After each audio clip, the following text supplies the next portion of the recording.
Hello, what's up everyone? It's me, Ijang Varieties Vlog. Ngayon po tayo ay gagawa ng Chinese fried rice. So, ayan po, inuna na po natin syempre ang mantika, diba? Then, the minced ginger and shallot.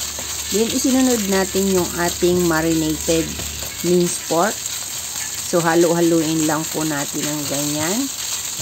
Ano pa nga ba? Idi haluin, diba?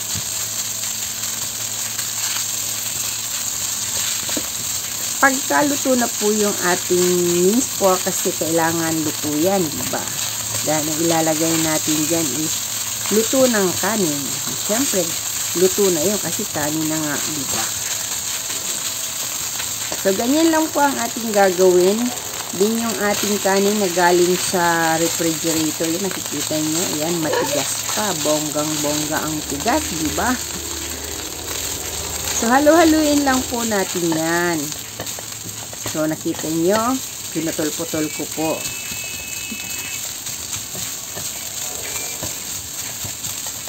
So, ganyan lang po siya.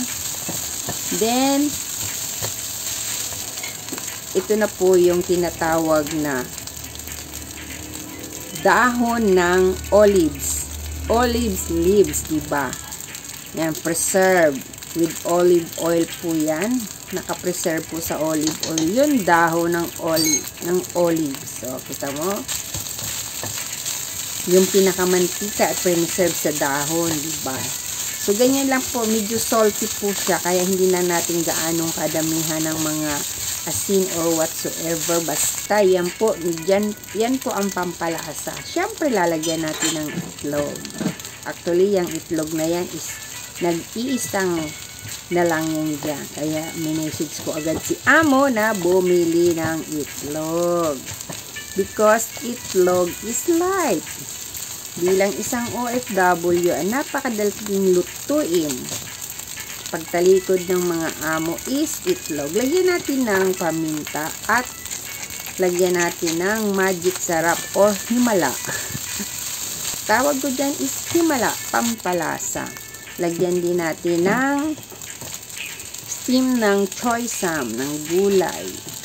Lutuin natin. Actually, nakalimutan ko yan. Kaya, inilalim ko na lang sa kanin. So, ganyan lang po ang aking pag-fried rice. So, luto na po yung ating gulay na nilagay. At nilagay ko na rin po ang spring onion. So, ayan po ang aking fried rice, ang aking lunch for the day. So, ayan po. Ganyan talaga ang buhay OFW. Pagtalikod ng amo, gawa ng himala sa kusina. Girl Scout nga. Napaghahalata naman po sa katawan.